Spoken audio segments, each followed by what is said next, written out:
Jerat pinjaman online atau pinjol ilegal di Indonesia belakangan makin marak. Setidaknya ada dua faktor kenapa pinjol ilegal masih marak, meskipun Otoritas Jasa Keuangan atau OJK telah menutup ribuan di antaranya. Dua faktor ini adalah tingginya permintaan pasar dan kemudahan dalam membuat platform baru. Padahal pinjol kerap menjadi jebakan bagi masyarakat dengan bunga yang mencekik dan jangka waktu pelunasan yang singkat. Lantas apa tantangan dalam pemberantasan pinjol ilegal di Indonesia? Dan bagaimana masyarakat sebaiknya bersikap? Simak selengkapnya dalam video berikut.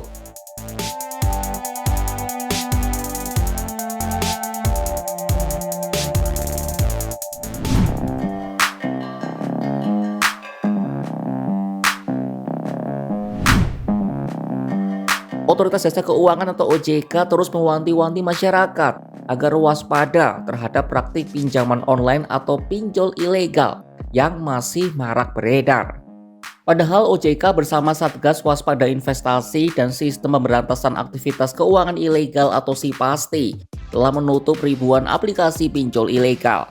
Namun mudahnya membuat platform baru dan tingginya permintaan pasar jadi dua faktor utama kenapa pinjol ilegal terus bermunculan. Kepala OJK Kalimantan Timur dan Kalimantan Utara, Parjiman, menjelaskan kemudahan proses menjadi jebakan yang kerap dimanfaatkan oleh pelaku pinjol ilegal. Berbeda dengan perbankan, pinjol ilegal tidak melakukan proses analisa kredit secara menyeluruh dan cukup dengan foto diri plus KTP. Parjiman menambahkan, pinjol ilegal biasanya menerapkan bunga tinggi yang membebani peminjam secara finansial. Bahkan sejumlah aplikasi menawarkan opsi untuk gali lubang tutup lubang, alias menggunakan pinjaman baru untuk melunasi pinjaman sebelumnya.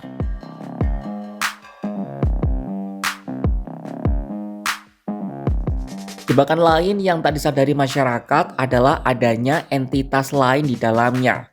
Ya, seringkali ada banyak entitas usaha yang tersembunyi di balik satu aplikasi pinjol ilegal, sehingga masyarakat sulit menelusuri kredibilitas dari penyedia layanan pinjaman daring tersebut. Merujuk data nasional, total pengaduan terkait pinjaman online ilegal dari Januari 2025 hingga 21 September 2025 mencapai 16.685 laporan. Terkhusus di Kalimantan Timur, Satgas SIPASTI mencatat 376 laporan pengaduan dengan sebaran korban mulai dari pegawai swasta, PNS, wira swasta, sampai ibu rumah tangga. Untuk itulah Parjiman menekankan pentingnya edukasi keuangan.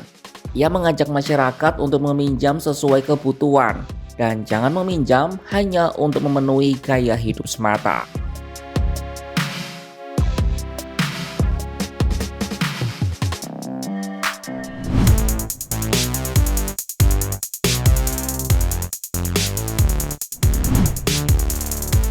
Besarnya minat masyarakat terhadap aplikasi peminjam dana ini tampak jelas dari meningkatnya nilai outstanding pinjaman daring. OJK mencatat hingga Juli 2025 nilai outstanding pinjol mencapai angka 84,66 triliun rupiah.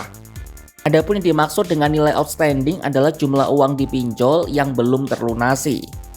Angka ini meningkat sebanyak 22,01% dibandingkan periode yang sama tahun lalu.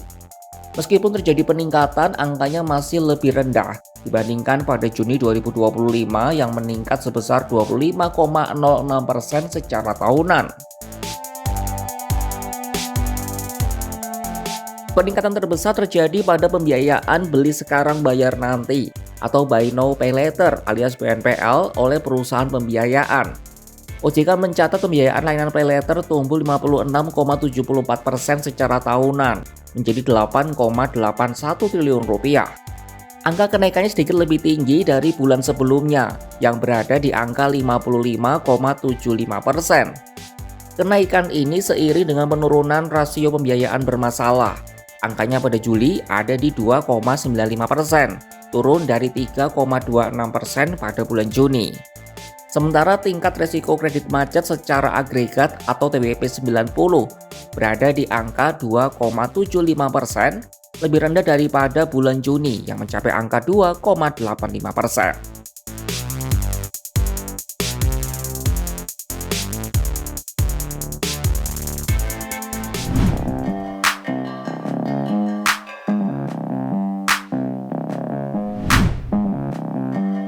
Pinjaman daring alias pindar atau yang lebih populer disebut pinjol terus marak karena menawarkan solusi dana cepat. Namun sebelum mengajukan pinjaman, penting memastikan bahwa layanan pinjol yang dipilih resmi dan legal. Tentunya terdaftar jelas di otoritas jasa keuangan. Sebab iming-iming dana cepat, syarat mudah membuat pinjol ilegal kerap menjerat masyarakat. Dari bunga tinggi, penyalahgunaan data pribadi, sampai penagihan yang tidak manusiawi. Jika sudah terjerat pinjol tanpa izin OJK, maka konsumen juga tidak mendapat perlindungan hukum. Terus gimana dong cara cek apakah pinjol ini resmi atau enggak? Nah, OJK menyediakan layanan untuk mengecek legalitas pinjol via WhatsApp. Begini caranya. Pertama, simpan nomor resmi WhatsApp OJK 081 157 157 157. Lalu buka aplikasi WhatsApp dan cari kontak OJK yang sudah tersimpan. Ketik menu, kemudian pilih opsi cek legalitas. Selanjutnya, masukkan nama pinjol yang ingin dicek. Kirim pesan tersebut, lalu tunggu hingga sistem memproses. Nah, OJK nanti akan mengirimkan balasan soal status legalitas pinjol. Kalau resmi, biasanya akan muncul informasi bahwa layanan pinjol berizin dan diawasi oleh otoritas jasa keuangan. Jika sahabat Kompas.com butuh informasi lebih detail, bisa pilih menu hubungi petugas untuk terhubung langsung dengan customer service OJK. Per 8 September 2025 terdapat 96 pinjol resmi yang telah terdaftar di OJK.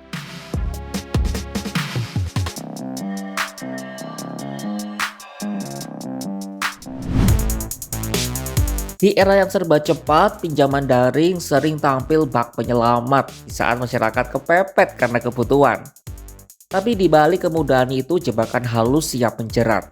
Bunga tinggi, tekanan waktu, hingga bocornya data pribadi yang disalahgunakan. Ribuan pinjol ilegal telah diblokir, tapi nyatanya aplikasi ini terus tumbuh. OJK mewanti-wanti, jangan tergoda oleh iming-iming dana cepat. Sebelum klik setuju, pastikan pinjol terdaftar di OJK dan pikirkan kembali, apakah ini kebutuhan atau hanya keinginan. Saksikan kabar lainnya hanya di kanal YouTube Kompas.com.